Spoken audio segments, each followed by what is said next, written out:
What's up, guys? This is Hazy Trees. I hope you're doing well today. Today, I have an informative video for you all. We're going to be talking about soil. And there are two soils that I want to talk about today. We're going to be talking about Fox Farm Ocean Forest potting soil. And we're going to be talking about Roots Organics original potting soil. So let's talk about Ocean Forest from Fox Farm. So when we look at what's inside, we have the main ingredients, which is going to be some aged forest products, which is typically compost. You're going to see some sphagnum peat moss. You're going to see perlite. You're going to see some sandy loam, and then you're going to see fertilizers that's derived from below over here. You also have your NPK. We're not going to pay attention to the NPK too much right now, because what I want to focus on are the ingredients of what it's derived from. So the first thing you're going to see is that it has fish emulsion.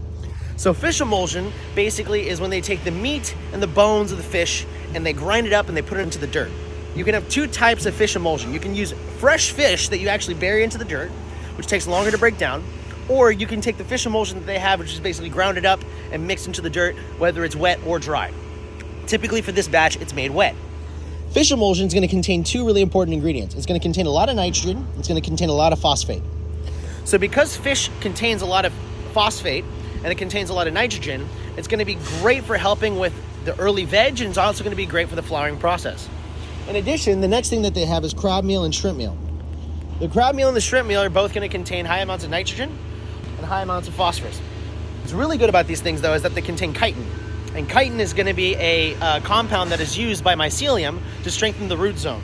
So when you have chitin inside of your soil, or as you add it in as an amendment, you're going to create a stronger mycelial network in your root zone, which is going to result in more nutrients and more fertilizer being absorbed, which is going to be really effective for your plants.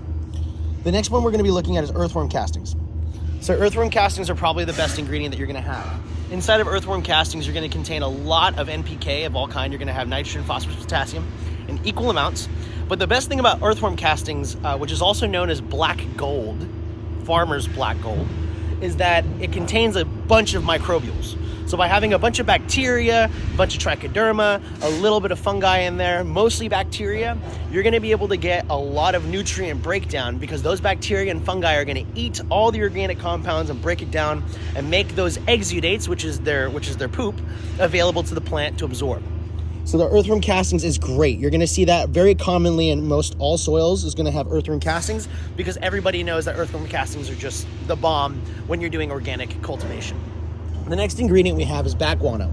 So bat guano is super famous. Bat guano is famous for having a lot of nitrogen, especially the bug-eating bats. So the bats that eat a lot of bugs and insects, they're going to be producing a lot of nitrogen, specifically nitrogen that is water-soluble. So by having this water-soluble nitrogen, you're going to get a quick amount of nitrogen available to your plants, which is going to be perfect for that veg stage and early teens when the plant is starting to get some size and structure to itself.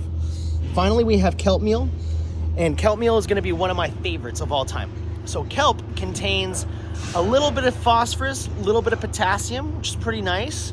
But the main reason why I like kelp is because of all the plant growth hormones that are naturally in it.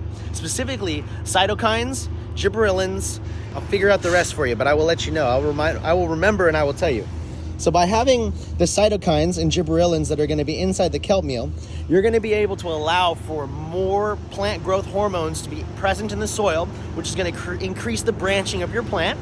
It's going to decrease its stretching, and it's going to result in more bud sites being created, which is extremely useful for yield. So whenever we're growing cannabis, I love to use kelp meal, because kelp meal has all those growth hormones that are going to be incredible when it comes to trying to increase your bud sites and trying to increase your yield. The final ingredient I want to talk about is oyster shell. So oyster shell is just a bunch of calcium. That's all it is. I personally don't really care for oyster shell too much. There's nothing wrong with it. It's just not my preference. But oyster shell is a very commonly used ingredient because of the extra calcium that it adds to the soil, which is really cool. So as you can see here, from those ingredients that we talked about, we have our nitrogen, we have our potash right here, we have our phosphate, and we have our calcium. And all this is coming from these derived ingredients right here. A lot of the aged forest products is basically just compost. It has some NPK, but it's too vague to really tell what's exactly in it. And then if you look over at sphagnum peat moss, there's really not any fertilizer in there. Perlite is just a bunch of rocks. Sandy loam has a little bit of silica, but not much. And so most of the nutrients are going to come from these derived ingredients right here. So by using these ingredients, you're going to be able to get yourself a really high quality soil that's going to be able to blow up for your plants, which is why this is one of the most popular soils to use. Now, even though this is a good soil to use, I prefer to use Roots Organics potting soil. And let me show you why. Okay, so let's talk about my favorite soil now. So this is called Roots Organics Original Potting Soil. I love this stuff. This stuff is my go-to for soil all the time. I love the ingredients in here, and you're gonna see why as we go and break this down. So, as we turn this over, let's look at the ingredients. So, the ingredients that are gonna make up this soil are the following. There's peat moss, which doesn't have anything. There's perlite, also doesn't have anything. And there's composted forest products, which has a little bit of nutrients in there. You have some cocoa fiber, some pumice, which is just rocks. You have earthworm castings. Look at that. You guys remember earthworm castings. We just talked about that, how it's called the farmer's gold. So earthworm castings is gonna have a little bit of NPK, but remember, it's full of microbes, which is really, really useful. The next one is gonna be bat guano. We already talked about bat guano. We already know what's in that. So bat guano, typically, especially if it's insects kind of bat guano, is gonna contain a lot of nitrogen. Quick, available nitrogen, which is great for organic farming. So that's why I love this stuff as well. Let's take a look next. We have soybean meal.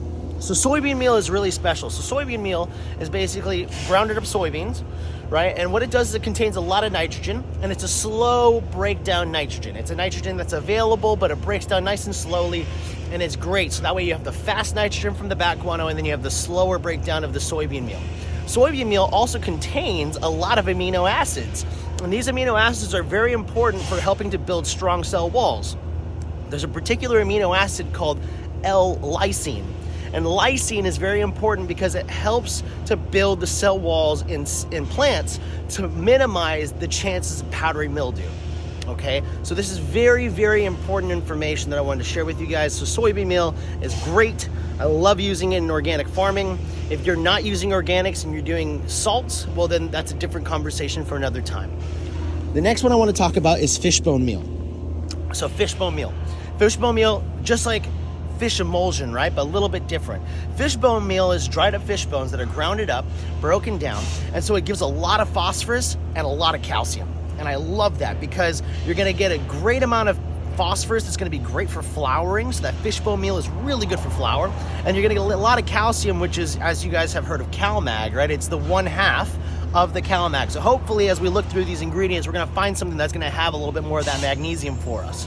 So let's keep looking and see what they have next. The next thing we have is alfalfa meal. Okay, so alfalfa meal is very important.